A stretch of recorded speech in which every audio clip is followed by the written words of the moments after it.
संविधान के 75 वर्ष पूरे होने के अवसर पर सिक्का जारी। संविधान सदन में राष्ट्रपति द्रौपदी मुर्मू ने सिक्के के साथ साथ डाक टिकट भी किया जारी। संविधान दिवस पर संसद में राष्ट्रपति द्रौपदी मुर्मू का संबोधन। कहा, संविधान देश का सबसे पवित्र ग्रंथ, संविधान देश की आधारशिला। राष्ट्रपति ने संविधान को समावेशी और प्रगतिशील बताया। कहा, हम सामाजिक न्याय की दिशा में लगातार बढ़ रहे हैं। राष्ट्रपति ने कहा, कमजोर वर्गों के विकास के लिए कदम उठाए गए। राष्ट्रीय पिछड़ा आयोग को संवैधानिक दर्जा दिया गया। राष्ट्रपति ने कहा, देश में विश्व स्तर का इंफ्रास्ट्रक्चर, लोगों को अब पक्का घर मिल रहा है। संविधान की तारीफ करते हुए राष्ट्रपति ने कहा, मूलभूत सुविधाओं का दायरा बढ़ रहा है, महिलाओं की सुरक्षा सुनिश्चित की जा रही है। संविधान सदन में बोले लोकसभा अध्यक्ष ओम बिरला, इसी स्थान पर हमारे संविधान को अंगीकृत किया गया था। पीएम मोदी की प्रेरणा से 2015 में 26 नवंबर को संविधान दिवस मनाने का ऐतिहासिक निर्णय। संविधान दिवस पर पीएम मोदी ने जारी किया वीडियो। पीएम मोदी ने संविधान को गाइडिंग लाइट बताया। प्रधानमंत्री ने कहा, यह सिर्फ अनेक अनुच्छेदों का संग्रह नहीं है, संविधान हजारों साल पुरानी परंपरा की आधुनिक अभिव्यक्ति है। केंद्रीय गृह मंत्री अमित शाह ने संविधान दिवस की शुभकामनाएं दी। लिखा, लोकतंत्र की शक्ति हमारा संविधान, मोदी जी ने की थी संविधान दिवस मनाने की शुरुआत। संविधान दिवस पर अमित शाह का राहुल गांधी पर अटैक। राहुल गांधी का नाम लिए बिना कहा, संविधान सिर्फ मंचों पर दिखाने की एक पुस्तक नहीं है। केंद्रीय मंत्री राजीव रंजन सिंह ने कहा, कांग्रेस को संविधान से क्या लेना देना है। कांग्रेस ने अपने शासनकाल में संविधान की धज्जियां उड़ाई है। संविधान दिवस पर बीजेपी मुख्यालय में बोले बीजेपी अध्यक्ष जेपी नड्डा। कहा, संविधान दिवस से युवाओं में जागरूकता बढ़ी है। जेपी नड्डा बोले, 26 नवंबर को संविधान दिवस मनाने का कांग्रेस ने विरोध किया। सुप्रीम कोर्ट बार एसोसिएशन के संविधान दिवस समारोह में शामिल हुए सीजेआई संजीव खन्ना का स्वतंत्रता के बाद से भारत ने एक परिवर्तनकारी यात्रा की है। देश भर में आज मनाया जा रहा है संविधान दिवस। भुवनेश्वर में सीएम मांझी ने बीआर अंबेडकर की प्रतिमा पर चढ़ाए फूल। पुष्पांजलि के बाद मुख्यमंत्री मांझी ने की पदयात्रा। कैबिनेट के मंत्रियों के साथ संविधान दिवस के अवसर पर भुवनेश्वर में पदयात्रा की गई। भुवनेश्वर में एक कैपिटल अस्पताल में संविधान दिवस के अवसर पर स्वच्छता अभियान, मुख्यमंत्री मोहन चरण मांझी भी शामिल हुए। गुजरात के सीएम भूपेंद्र पटेल ने संविधान दिवस के अवसर पर एक कार्यक्रम में हिस्सा लिया। पदयात्रा को भी दिखाई हरी झंडी। गृहमंत्री हर्ष सांघवी भी मौजूद रहे।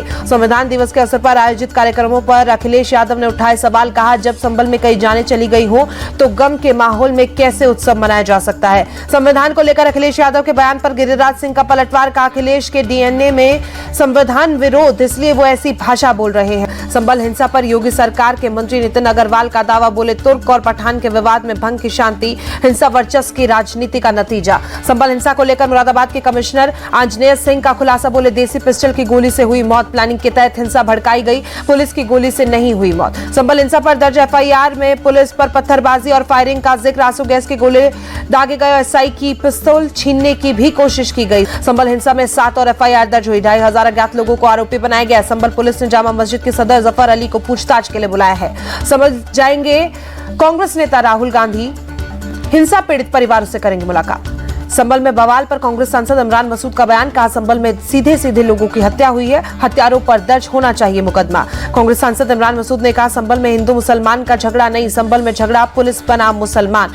संभल में पथराव की घटना पर बोले सपा के सांसद रामगोपाल यादव का प्रशासन ने जानबूझकर वहां अशांति पैदा करने का काम किया। अगर कहीं से न्याय नहीं मिलेगा तो निराश होकर व्यक्ति क्या करेगा। सपा के हिंसा भड़काने के आरोपों पर केशव मौर्य का पलटवार। जो खुद हिंसक, वो ऐसी बातें ना करे। उपचुनाव के नतीजे से अखिलेश को मिर्च लगी। संभल हिंसा पर बीजेपी सांसद दिनेश शर्मा ने विपक्ष को दी सलाह। हिंसा भड़काने वाले बयानों से बचने की दी सलाह। संभल बवाल पर डीआईजी मुनिराज का बयान। संभल में आज स्थिति सामान्य है, बाजार दुकानें खुली हैं, कहीं कोई दिक्कत नहीं है। महाराष्ट्र के सीएम एकनाथ शिंदे ने राज्यपाल को सौंपा इस्तीफा। डिप्टी सीएम फडणवीस और अजीत पवार मौजूद रहे। शिवसेना विधायक दीपक केसरकर बोले, शिंदे नाराज नहीं। शिंदे ने महायुति के बड़े नेताओं को कहा है, जो फैसला लेंगे मंजूर है। पीएम और अमित शाह का फैसला तीनों नेता कबूल करेंगे। बिहार विधानसभा के गेट पर पोस्टर थामे दिखे तेजस्वी यादव। अन्य विपक्षी सदस्यों के साथ स्मार्ट मीटर का विरोध और आरक्षण की मांग। पूर्व मुख्यमंत्री और आरजेडी नेता राबड़ी देवी ने बिहार असेंबली के बाहर किया प्रदर्शन। स्मार्ट मीटर हटाने की मांग। कहा, इससे बहुत बड़ा भ्रष्टाचार हो रहा है। आरक्षण को लेकर बोले तेजस्वी यादव ने आरक्षण की सीमा 75% की है। सरकार अगर पक्ष में है तो नया कानून लाए। 28 नवंबर को रांची जाएंगे समाजवादी पार्टी अध्यक्ष अखिलेश यादव। हेमंत सोरेन के सीएम शपथ ग्रहण समारोह में होंगे शामिल। आम आदमी पार्टी के स्थापना दिवस पर बोले अरविंद केजरीवाल। कहा, हम देशभक्ति की भावना से काम करते हैं। हमने दिल्ली के स्कूलों का कायाकल्प किया। टीएमसी को लेकर बोले दिलीप घोष, ममता बनर्जी की पार्टी उन पर निर्भर है, जो तय करेंगी वही होगा। एक बार उनके हाथ में राज निकल जाए तो पार्टी डामाडोल हो जाएगी। लंदन में मध्य प्रदेश के मुख्यमंत्री मोहन यादव ने प्रवासी भारतीयों से की बातचीत। कई मुद्दों पर चर्चा, हरियाणा और महाराष्ट्र के नतीजों पर भी बात हुई। मुख्यमंत्री मोहन यादव ने कहा, हरियाणा और महाराष्ट्र के नतीजों से कुछ लोग परेशान, कुछ अपने टीवी पर जूते फेंक रहे हैं, कुछ ईवीएम को गाली दे रहे हैं। इंडियन कोस्ट गार्ड को मिली बड़ी कामयाबी, म्यांमार की एक फिशिंग बोट से 5,500 किलो ड्रग्स जब्त की गई। इंडियन कोस्ट गार्ड ने अंडमान निकोबार के पास फिशिंग बोट को पकड़ा, एक पोर्टेबल सैटेलाइट फोन भी बरामद किया।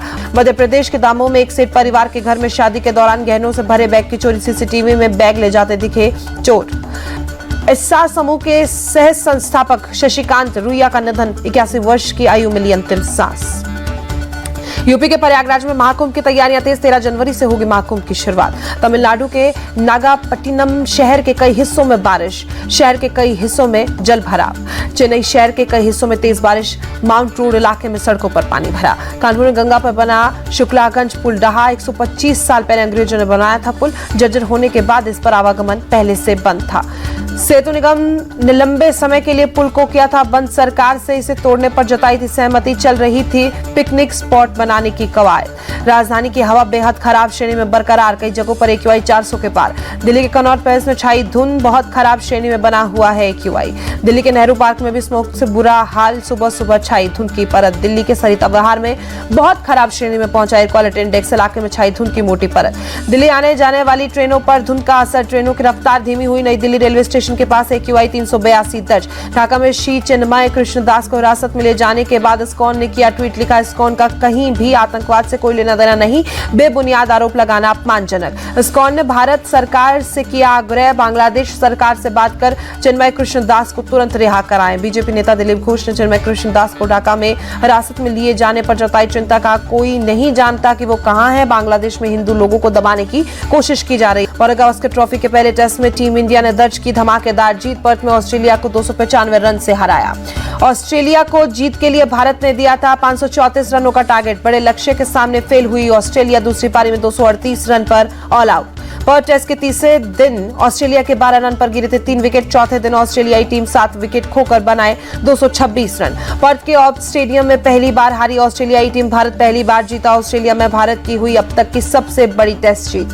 दूसरी पारी में भारतीय गेंदबाजों का दबदबा रहा। जसप्रीत बुमराह ने 12 ओवरों में ली 3 विकेट। पर्थ की दोनों पारियों में बुमराह के नाम 8 विकेट दर्ज।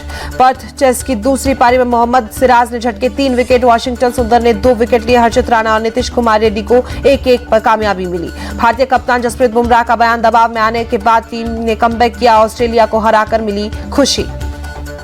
जसप्रीत बुमराह ने की विराट कोहली और यशस्वी जायसवाल की तारीफ, कहा दूसरी पारी में विराट यशस्वी के शतक से मिली टीम इंडिया को मजबूती, विराट एक योद्धा खिलाड़ी है।